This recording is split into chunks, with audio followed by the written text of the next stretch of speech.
Operator दोस्तों एक ऐसी समस्या है जिससे आप, मैं, सरकार, पूरी दुनिया दुखी है। शॉर्ट में समझाऊं दोस्तों तो ऑपरेटर कोई एक इंस्टीट्यूट होता है। कई बार इसमें 1000 से 2000 लोग भी काम करते हैं जो अलग अलग शहरों में एक प्रॉपर सिंडिकेट बना के काम करते हैं। ये लोग इतना मोटा पैसा इन्वेस्ट करते हैं कि किसी भी शेयर को अपने फायदे के लिए जब चाहे उठाना हो, जब चाहे गिराना हो, किसी भी एक डायरेक्शन में ले जा सकते हैं। अब बात आती है दोस्तों मेरे और आप जैसे लोगों की, जिनके पास बहुत ही थोड़ा सा पैसा है, जो सोचते हैं कि मार्केट में पैसा लगा के पैसा कमा, लेकिन नहीं कर पाते हम लोग, क्योंकि ऑपरेटर हमारे ही जैसे लोगों को टारगेट करके बैठे हैं। अब आप कहोगे कि सरकार को जब सब कुछ पता है तो सरकार खुद क्यों नहीं करती है? तो दोस्तों इसके भी मैं जवाब आपको पूरे तरीके से दूंगा अपने इस वीडियो में, मेरे साथ बने रहिए। अगर आप लोग बिल्कुल एक्सपर्ट हैं दोस्तों तो मेरी वीडियो आप 3 मिनट के बाद वाली देखो, वो आपके काम आएगी। अगर आप लोग बिल्कुल नए हैं दोस्तों तो मेरी ये कहानी सुनो पहले तो। एक देश है और उसका एक राजा है। वो देश काफी हद तक समृद्ध है, लेकिन उससे भी बड़े बड़े समृद्ध देश दुनिया में बैठे हुए हैं। अब उनकी नजर उस देश पर टिकी रहती है कि कैसे हम अपने इस देशों को बर्बाद करें, क्योंकि ये एक कॉमन सी बात है। कुछ लोग दोस्तों व्यापारी बन के आए, उन्होंने कहा कि हम सफेद हाथी खरीदना चाहते हैं, हमें 1-1000 रुपए में सफेद हाथी दे दो।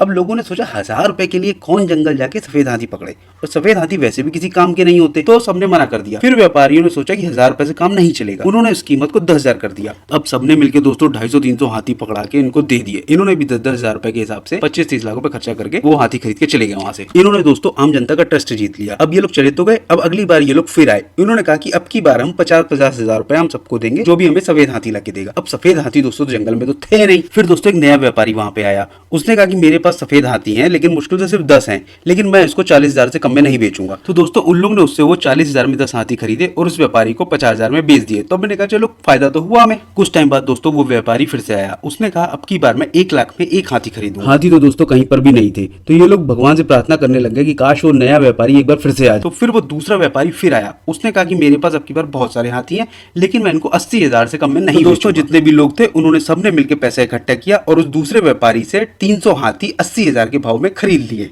अब आगे की कहानी मुझे आपको समझाने की जरूरत ही नहीं है कि क्या हुआ होगा। ये जो व्यापारी आए थे दोस्तों बहुत मोटा पैसा लेके मार्केट में उतरते हैं और ये उन पैसों का रिस्क लेते हैं, क्योंकि हो सकता है दूसरी बार कोई भी लोग हाथी ना खरीदना चाहें या ना बेचना चाहें, लेकिन ऐसा हो नहीं पाता दोस्तों, क्योंकि ये लोग लोगों की साइकोलॉजी से खेलते हैं। इन्हें पता होता है कि आम आदमी को फटाक से पैसा चाहिए, कमाना भी उनको फटाक से होता है। इन्हीं लोगों को दोस्तों आज के टाइम में ऑपरेटर कहा जाता है शेयर मार्केट में। ये लोग अपने मोटे से पैसों का रिस्क लेते हैं। ये किसी भी शेयर को चढ़ाना हो, गिराना हो, एक साइड ले जाने की क्षमता रखते हैं, काफी सारा पैसा इन्वेस्ट करके। दोस्तों एक पुराना टाइम था जब सिर्फ पंप और डंप टाइप की स्कीमें ही होती थी, लेकिन अब टाइम बदल चुका है। ये नए नए तरीकों से आ चुके हैं। मैं आपको सारे तरीकों के बारे में भी बताऊंगा और उनसे कैसे बचा सकता है इसके बारे में भी बताऊंगा। दोस्तों अब ये जो होते हैं कई तरह के होते हैं। इनमें से सबसे पहले तो आपने समझ लिया है कि पंप और डंप वाले। अब इनमें से इनकी क्या स्ट्रेटेजी है ये इनको पता होता है। या तो ये शेयर को ऊपर ले जाके प्रॉफिट बुकिंग करेंगे या फिर उसे नीचे ले जाके शॉर्ट सेलिंग कर देंगे। दोस्तों अगर आपको प्रॉफिट बुकिंग और शॉर्ट सेलिंग क्या होता है ये समझना है तो मुझे कमेंट कर देना, मैं अगला वीडियो बना दूंगा। लेकिन इन सबसे ऊपर एक जो और तीसरी फॉर्म आ चुकी है दोस्तों, स्कैल्प ट्रेडिंग। ये दिन में कई बार ट्रेडिंग कर लेते हैं। ये करते कैसे हैं? बहुत बड़े बड़े कंप्यूटर लगा के। और ये लोग जो हायर भी करते हैं दोस्तों, IITian को हायर करते हैं बहुत अच्छे करोड़ों रुपए की सैलरी पे। इसको मैं आपको दोस्तों एक छोटे से एग्जांपल के साथ समझा रहा हूं। ये देखिए, ग्रेविटॉन रिसर्च कैपिटल LLP, इन्होंने दोस्तों एक शेयर खरीदा है। कंपनी ने दोस्तों 456 रुपए 64 पैसे के हिसाब से 6,21,000 शेयर खरीद लिए और थोड़ी ही देर में दोस्तों उसको 456 रुपए 85 पैसे के अकॉर्डिंग बेच दिए। अब आप कहोगे यार 20 पैसे में होता ही क्या है यार, इससे तो अच्छा कुछ भी कर लेता है आदमी। लेकिन अब ये देखो दोस्तों, इन्होंने शेयर कितनी क्वांटिटी में खरीदे हैं, 6,21,000 की क्वांटिटी में, यानी कि बैठे बिठाए इन्होंने थोड़ी ही देर में लाख सवा लाख रुपए कमा लिए हैं। अब ऐसा इन्होंने दिन भर में पता नहीं कितनी कितनी बार किया होगा, कितनी कितनी कंट्रियों में किया होगा और कितने तरह के शेयरों में किया होगा अलग अलग तरीके से। दोस्तों इनका प्रोफेशन ही यही है। इन सबसे अलग दोस्तों एक तरह के और ऑपरेटर होते हैं जिनका काम होता है मार्केट में अफवाह फैलाना, थोड़ी सी सच्चाई ढूंढ के ढेर सारा मिर्च मसाला लगा के कंपनी की रेपुटेशन को गिरा देना। अब वो जैसा मर्जी चाहे उस कंपनी को ऑपरेट करना चाहते हैं। अगर वो ऊपर ले जाना चाहें तो उस तरीके से अफवाह उड़ाते हैं, नीचे ले जाना चाहें तो उस तरीके से अफवाह उड़ाते हैं। हमें लगने लगता है कि ये आदमी सच्चा होगा, लेकिन शेयर मार्केट में कोई भी किसी का भला करने नहीं बैठा, सब अपनी भलाई करने के लिए आए हुए हैं। दोस्तों कंपनी को अपनी सारी रिपोर्ट इकट्ठी करके मीडिया के सामने रिपोर्ट पेश करने में टाइम लग जाता है, 2-3 दिन या हफ्ता भर, लेकिन तब तक पूरा गेम हो चुका होता है। इसके अलावा आते हैं दोस्तों म्यूचुअल फंड, हेज फंड। ये लोग दोस्तों एसएल हंटिंग करके पैसा डालते हैं, डायरेक्ट पैसा इन्वेस्ट नहीं करते। अब छोटी सी वीडियो में मैं सब कुछ नहीं बता सकता। अब बात करते हैं दोस्तों बचा कैसे जाए। कोशिश करो दोस्तों पहली स्टॉक से दूर रहो, इससे हम पंप डंप वाले स्टॉक से बच सकते हैं। एग्जांपल के लिए मैं आपको ये फोटो जो दिखा रहा हूं, इसमें आप देख सकते हो एकदम से रैली आई और शेयर कहां चला गया ऊपर जाके। समझ लो दोस्तों कि कोई आपका पैसा लेके निकलने वाला है। दूसरी कोशिश ये करो दोस्तों, जब भी पैसा डालो तो किसी ज्यादातर मोटा पैसा जो रिस्क ना लेना हो, बड़ी कंपनियों में डालो, क्योंकि उसमें दोस्तों ये ऑपरेटर ज़्यादा खेल पाते नहीं है, क्योंकि वॉल्यूम इतना ज़्यादा होता है शेयरों का, इनके लिए उसमें छेड़खानी कर पाना बहुत मुश्किल होता है।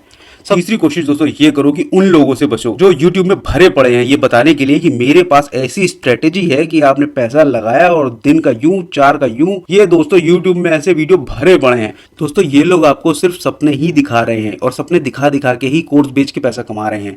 ये लोग खुद मार्केट से पैसा नहीं कमा रहे। मेरे अकॉर्डिंग दोस्तों ऑपरेटर ही हैं जो कमा रहे हैं। दोस्तों ये लोग 1000 से 2000 लोगों का ग्रुप है जो अलग अलग शहरों में छोटी छोटी क्वांटिटी में छोटे छोटे वॉल्यूम में शेयर खरीदता है और किसी को भनक तक नहीं लग पाती। ये लोग दोस्तों एक पूरा ग्रुप बना के संगठन के तौर पे काम करते हैं। मैंने आपसे स्टार्टिंग में भी बताया था दोस्तों कि गवर्नमेंट क्यों नहीं पकड़ पाती, क्योंकि यही वजह है। ये लोग एक साथ कभी एक जगह शो रैली दिखाते ही नहीं है। छोटी छोटी क्वांटिटी में खरीदेंगे, धीरे धीरे खरीदेंगे, धीरे धीरे ऊपर जाएगा और जब इनको लगता है कि टाइम आ चुका है तो बस डंप। इसीलिए गवर्नमेंट नहीं पकड़ पाती, आम जनता नहीं पकड़ पाती। हमें इन लोग से भी बच के रहना है। और जब भी दोस्तों इन्वेस्ट करो कोशिश करो कि लंबे टाइम तक टिके रहो। वेल्थ क्योंकि लंबे टाइम में ही बनेगी। बीच में अचानक से आप अगर सोचते हो कि पैसा बन गया, बहुत मुश्किल है। दोस्तों मैं फटाफट से आपको सारी सेफ्टी एक बार फिर से रिमाइंड करा देता हूँ। देखिए होता क्या है कि एक मछुआरे ने जाल बिछाया मछली पकड़ने के लिए। हम लोग मछुआरे से नहीं लड़ सकते क्योंकि हम लोग बहुत छोटा पैसा लेके बैठे हुए हैं। हमें उस जाल से बचना है। हम बहुत छोटा सा पैसा लेके बैठे हैं। हमें कोशिश ये करनी है, अपनी पूरी स्ट्रेटेजी देखनी है। हमें पैसा इन्वेस्ट करने से पहले कोशिश करनी है कि मार्केट कैपिटल अच्छा हो, कंपनी का इन्वेस्टमेंट अच्छा हो, मैनेजमेंट अच्छा हो। दोस्तों ये और ध्यान रखना है कि पैनी स्टॉक कोशिश करो दोस्तों दूर ही रहो। अचानक रैली वाले शेयरों से दूर रहो। बाकी दोस्तों अपनी बौद्धिक क्षमता लगाओ क्योंकि मार्केट में आपको मेहनत करनी पड़ेगी ऊपर उठना है। तो शॉर्ट टर्म में दोस्तों सिर्फ बेवकूफ बन सकते हैं। दोस्तों अगर आपने मेरी वीडियो पूरी देख ली तो मैं दिल से आपको थैंक यू बोलना चाहता हूँ। मेरी मेहनत साकार हो गई है इस वीडियो को बनाने की, तो थैंक यू वेरी मच।